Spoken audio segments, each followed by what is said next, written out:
Well, friends, today we are going to have a very important panel discussion, and the topic selected for today's panel discussion is medical audit. And as you all know, medical audit is one essential tool by which we can improve the quality of patient care in our hospitals. But unfortunately, medical audit has not seen the light of the day so much as we would have expected. And I have been associated with medical audit for more than 40 years. As I mentioned in other forums also, that for the first time in this country, the research work carried out on medical audit. So I selected this topic for my MD thesis, and I selected one of the very pioneering institution, hospital in the capital city of Delhi, which is one of the largest teaching hospital of the government of India. And that's where I conducted my research study.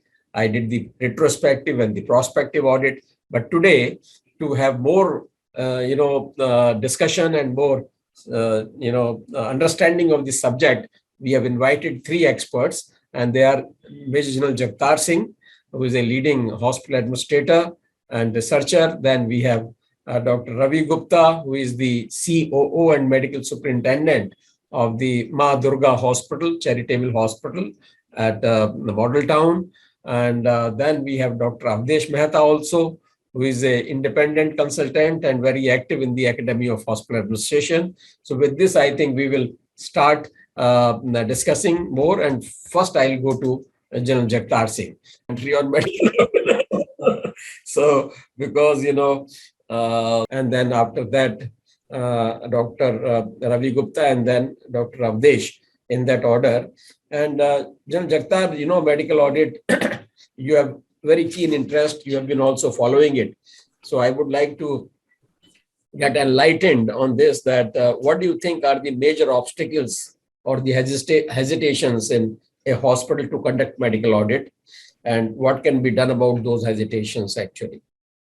So what you have really asked is such a relevant kind of a sort of a question, and a very important one, because more than ever that when we are in positions, administrative positions, we face these problems and these obstacles. Mm-hmm. But the way I would tackle it, sir, I would see that the medical audit or the clinical audit is a part of the overall clinical governance which is there in a healthcare organization. And for this clinical governance to be up to the mark, or I would say of a certain quality in an organization, there are two things involved, sir. One, I feel, is the methodology, and second is the environment.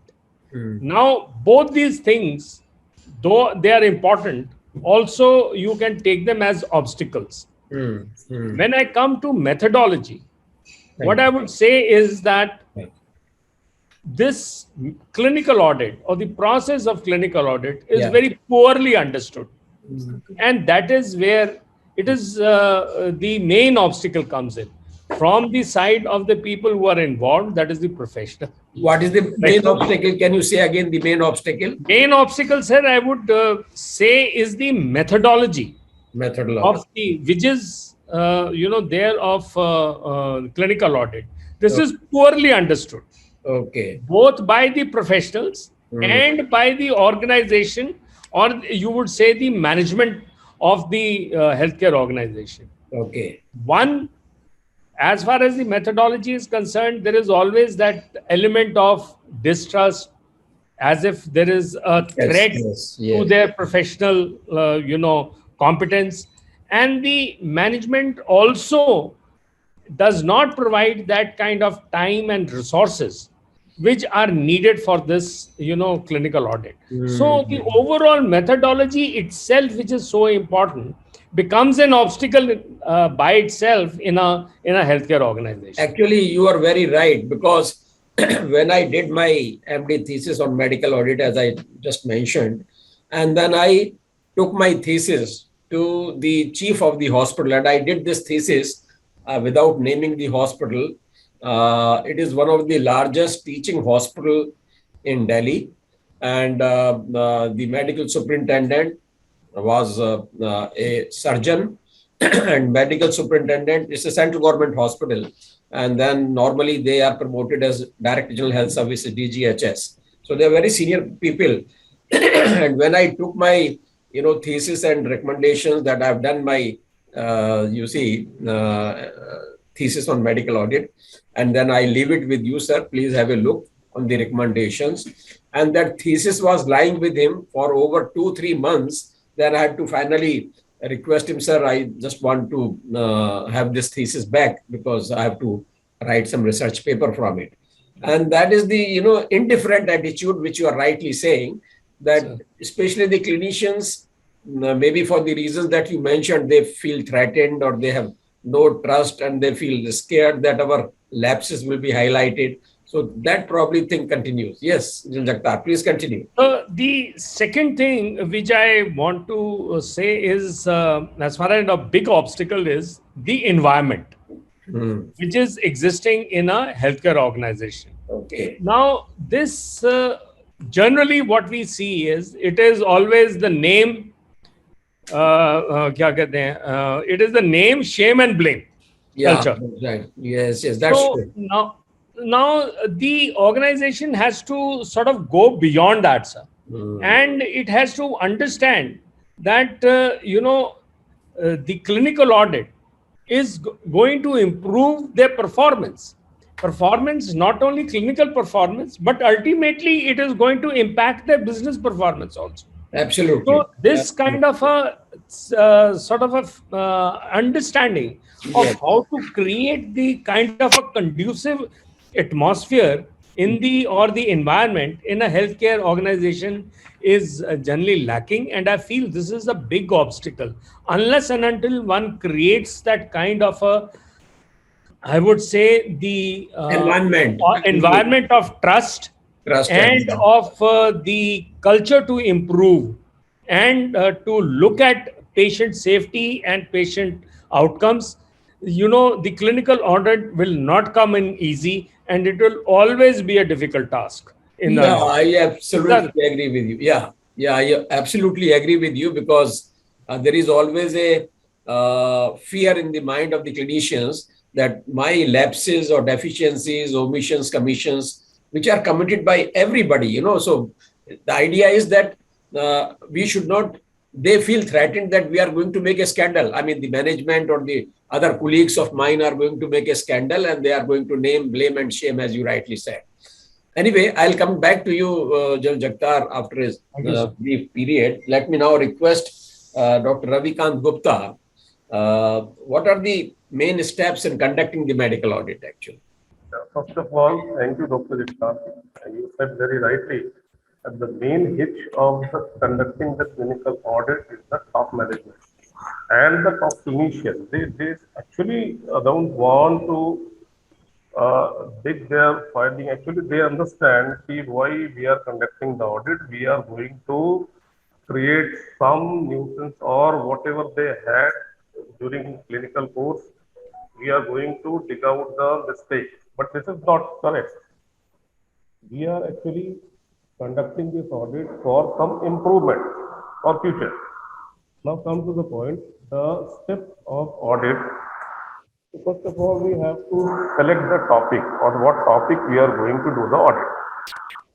Suppose we are conducting a mortality audit in hospital. So we have to select the audit topic first.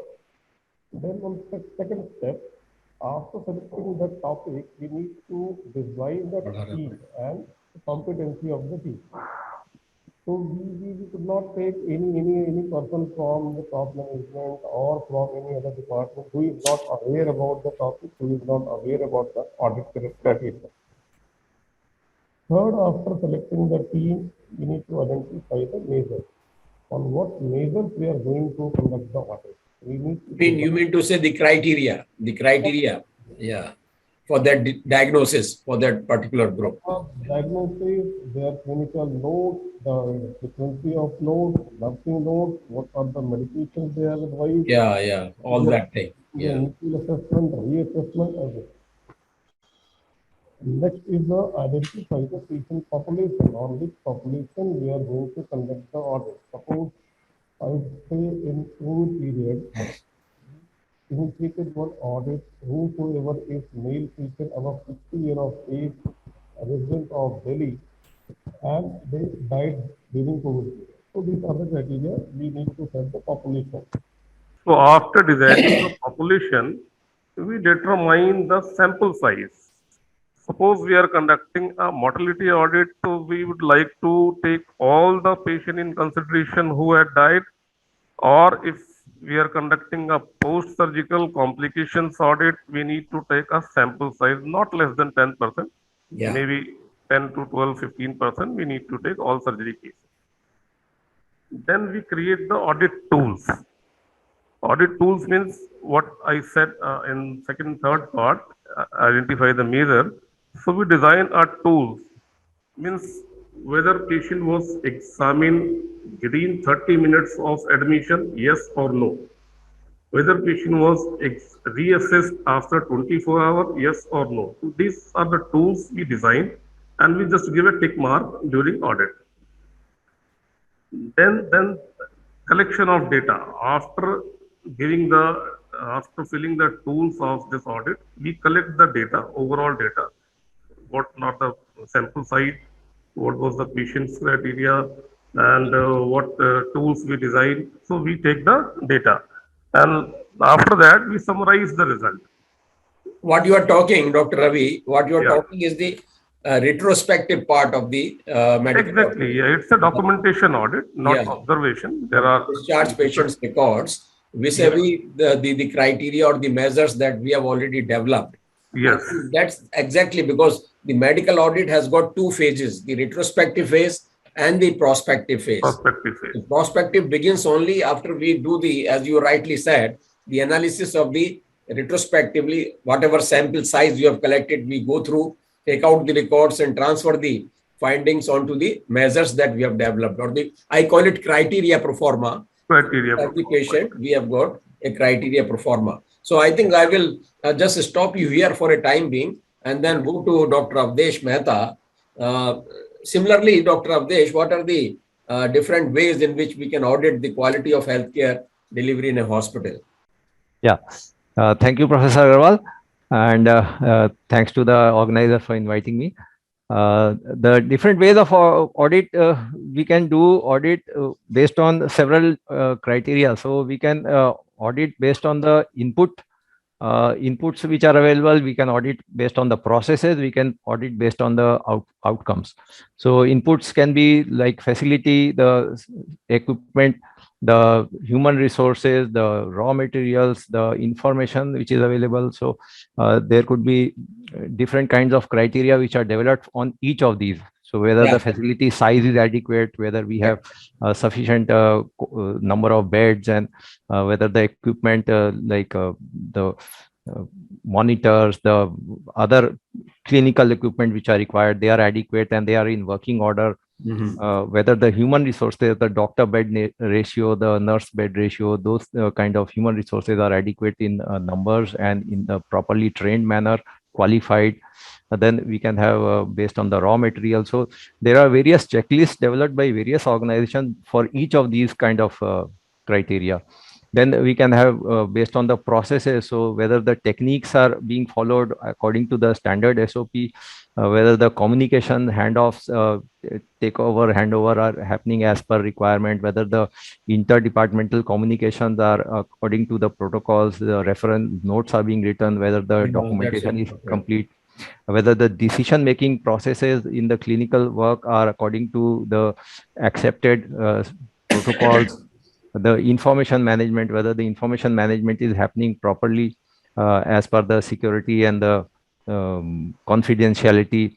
Then how is the documentation being done, whether the documentation is adequate. That is very important. The documentation, as all of you are pointing out, that forms the backbone. In my thesis, just, I'll try to interject here. When I did the retrospective analysis, the case sheet, when I took out the case sheet of a patient, there were, blank case sheets attached, blank continuation sheets. And the patient was there for more than 7 days, many of them. At least 10% of the patients, there were no progress notes, no documentation. Only there was some brief history in one paragraph at the time of admission, and there was nothing till the time of discharge. So you are very right. Please continue. Yes. So these even those which are filled, they are filled improperly. So the consents, You are there is right. just one sign, but the name of the patient is missing, or Very the name of the good. doctor is missing, the procedure name is missing. So there are so many intricate things which need to be done. So these there are checklists for documentation, there are checklists for the information management system, and then there could be the process outcome criteria. So number of post-operative surgical site infections, the recovery rate, the death rate, the surgical ICU ventilator associated pneumonia rate. So like that, there are lots of different criteria which are based on the outcomes. And then we can set targets for each of these, and then assess whether we are able to meet the targets, or we can surpass the targets, or whether what needs to be done. Yeah. The idea of doing so now, when we set targets, then they could be explicit criteria, or there could be implicit criteria. Explicit criteria are things that can be measured very specifically, such as the surgical site infection rate, and for processes, whether the, say, 6 steps of hand washing, the 6 steps are followed properly or not. So certain things are easy to measure, and certain things which are implied, or the behavior things, so patient satisfaction, these are slightly difficult to measure. So what is done is, usually these are converted into certain factors, and then the checklist is made according to that, so that we can assign some score.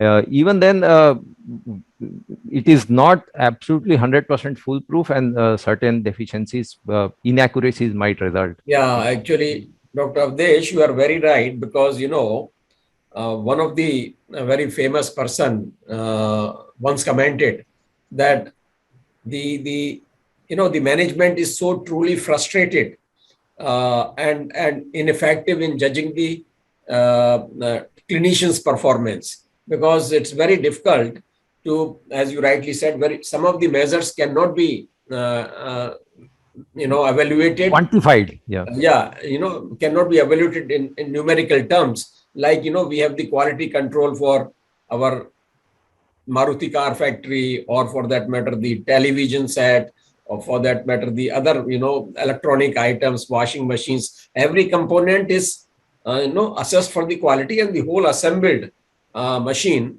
is again subjected to quality checks. But there is so much of subjectivity in the treatment part by the doctors, that at times it becomes very, very difficult for everything to be, measured and to make a criteria. But to make it more objective, I think we'll have to probably construct the criteria in a manner so that we can try to minimize the subjectivity as much as possible.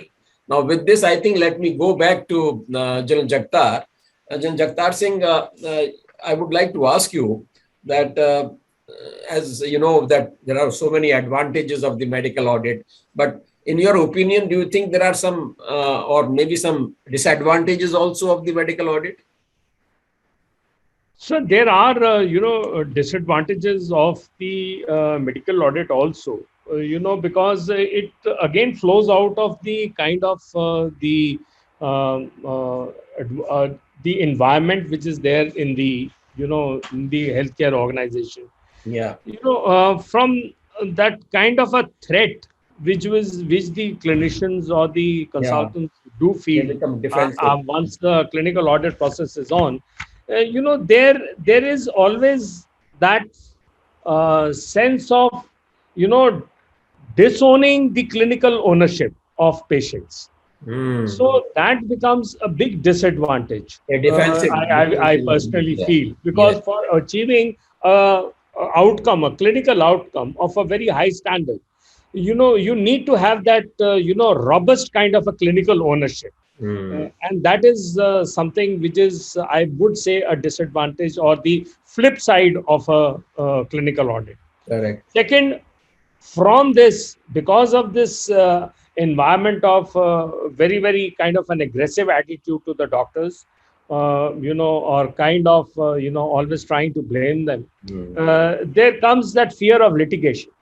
So, let's say there is always that fear. What if this kind of, data leaks out, or, becomes public, or it is utilized by the the management or somebody else who is inimical to them, or not conducive to their practice, whether this can lead to some litigations.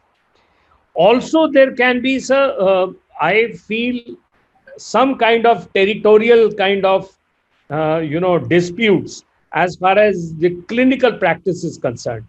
So whether this fell purely into a particular specialty or a subspecialty becomes questioned sometimes in a clinical audit, and these territorial kind of disputes, or I would say margins or limitations, also are a big disadvantage, Yeah. because you would not like to go that bit extra for a patient to achieve the clinical outcome which you would do, for Yeah. the fear of that it would get pointed out something that this was not your purview. Why did you do it? Yeah. Sometimes it does happen, and it can happen in smaller hospitals where all these specialties and subspecialties may not be there. Uh, Yeah.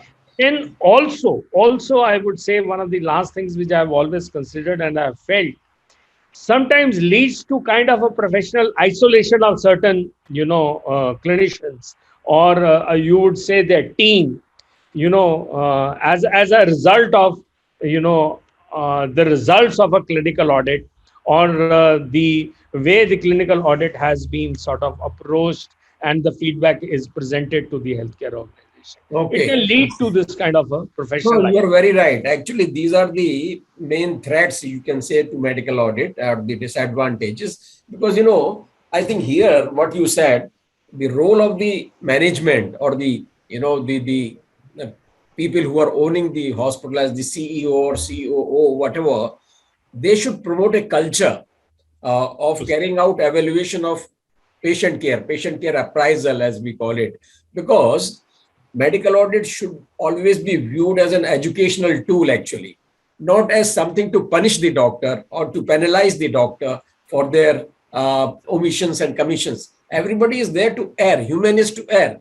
And so long as we take it in that educational spirit, then only, the clinicians will come out of their defensive, kind of attitude, and then be more proactive that, okay. And then with regard to litigation, I think every hospital should give a indemnity insurance to the doctors, so that, they are covered, and then they should be given assurance by the management. Please go ahead.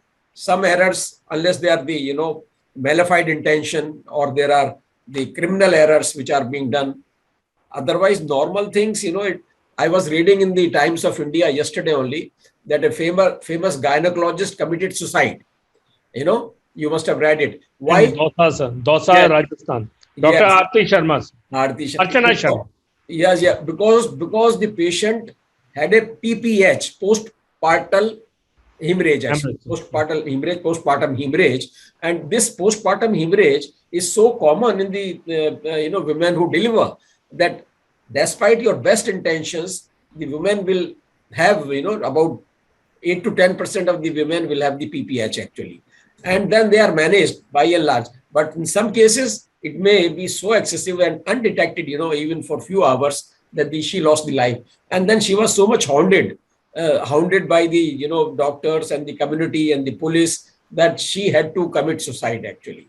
So I think we have to give that kind of a, assurance to the doctors that don't worry, we are there to support, please. But then, if you want to improve the quality of patient care, you must give the doctors a kind of, assurance. With this, I think I can move to Dr. Ravi, and here, Dr. Ravi, I would like to ask you, what are the documents to be observed during the medical audit? So we are talking about the retrospective studies of in audit. So we have only one tool, which is documentation or record of the patient. Yes. So we need to verify all the documents from patient entry to the hospital to exit, whether patient died, discharged, LAMA or DOR. Mm. So we start with the patient registration, then we need to take the OPD prescription or emergency prescription with provisional diagnosis and indication of admission. Yeah. After that, when patient got registered, an OPD or emergency department issued a certificate of admission, then we need to check the face sheet of the patient, which also includes Yeah. initial or informed consent to operate, no operate, consent to treat and for investigation. So that is consent including the face sheet. Then patient move to ward or ICU. In ward or ICU, it's the duty of resident medical officer to get the initial assessment done. After initial assessment, they capture the vitals, their presenting complaint, their past history, their any medication history, why patient visited to hospital, any previous operation history. So they all need to capture in the initial assessment. After completing the initial assessment, nursing assessment is also required, which covers the vital part. All 7 parameters or 8 parameters has to capture at the time of admission. Then the consultant notes. Uh, we usually recommend 30 minutes and 2 hours for ICU as well as ward admission. Within this period, consultant has to visit the patient and put their notes with date, time, and ended the notes with the signature, name, and their registration number. So we need to verify those also. And after that, treatment chart. What treatment consultant or resident medical doctor has advised? What are the doses and what is the route of treatment? So we need to check that in a chronological order. Then doctor progress note after how many times doctor has to revisit the patient. Suppose in ICU, we advise every 6 hours, either resident medical officer or consultant has to put their progress note. Similarly, in the ward, we need at least 2 notes in a day. Then investigation and report sheet. What investigation has been advised and report with turnaround time, at what time report comes to nursing station. And after 24 hours of admission, reassessment is must. Yeah. After giving the initial treatment, patient need to undergo the reassessment, which indicating the progress of the patient or deterioration of the patient. And after reassessment, we also give a plan of care. So what is the plan of care according to the different diagnosis? And if any referral is required to other specialty, then we need to check the referral sheet and at what time referral has been given and during what time the referring physician has visited the patient and what was his opinion about the patient. And then that's how we go up to the discharge summary, isn't it? So No. Between that, there are few more things which need to check. Right. If patient has a long stay, the average more than average length of stay, so we also create a family meeting form. We Yes. all specialty meet the family members whoever are there, and we give the exact prognosis and the plan of care, and we take the signature of all the family members, and that need to put in the file, the family meeting form. If patient goes for any kind of procedure or operation or blood transfusion, then in that condition, we need to take a customized consent also. Procedure specific consent, that need to be checked. And if patient got transferred from ICU to ward or ward to ICU, in that condition, we need a transfer note also. And during transfer, what was the exact vitals or condition of the patient? That is also important to recheck. So what I can, guess from this, because the documents are complete, the case sheet of the patient with the nurse's intake output chart, with the, reports that are coming from the laboratory and the whole documentation, right from history taking, physical examination, to the investigations, to the treatment, to the discharge criteria. So all these documents have to be checked. And you very rightly pointed out that the clinician's note and the any referred, consultant who have come and made their notes. So these are the but more important, as Dr. Avdesh also pointed out, is the documentation, which should be complete and exhaustive. So all of you agree with me that unless we write something in the case sheet, we cannot evaluate what audit can be done if there is nothing written in the case sheet. So the documentation along with the copious, notes made in the various forms and case sheets that are there in the case sheet. So that's very important. As let me now go on for the final question to Dr. Avdesh Mehta, and that's a very important question actually. What is the difference between medical audit and clinical audit? Because at many times we use them interchangeably. So do you think there is any difference between medical audit and clinical audit? Okay. Just to this is very common. Like people use the terms interchangeably, and it needs to be distinguished. Medical audit refers to basically the decisions taken primarily by the doctors. That is how it is defined, and it is primarily the focus is the process and the results of medical care rather than the resources and the managerial responsibilities. So medical audit, the clinical audit covers the overall level of care, which which involves the nursing and the paramedical staff and the managerial roles. Everything, the final total is the clinical audit. In this, it has multiple components. The patients are involved, the education and training of the staff and the patients are also involved. The healthcare delivery system is involved, and the resources for the healthcare delivery, everything is involved. Okay. How we evaluate is also there in the clinical audit. We basically involve the doctors and we look at the treatment chart, how the treatment has been given, whether the treatment is given according to the protocols with the accepted medicines have been given and the systematic treatment plan was followed. In the clinical audit, we do a comprehensive review. We listen to the patients, we interview the staff, we check their competencies, we look for evidence of the equipment maintenance and the schedule preventive maintenance, the protocols, so that the harm to the patients can be minimized and there's a reduction in the incidence of complaints or incidences and court claims. Like now we are going into the age of litigation and Consumer Protection Act, so a lot of claims are coming in. So if we do a complete comprehensive clinical audit, this is one of the important benefits, that the claims are reduced and patient satisfaction is improved. Thank you, Dr. Avdesh. I think still, when we say medical audit, it does not forbid us from looking into the other aspects also, because in my medical audit thesis, I did cover the nurses' records, that intake output chart and some of the managerial components into it. But you are right that there are certain other things also which are taken holistically, and that is what is clinical audit.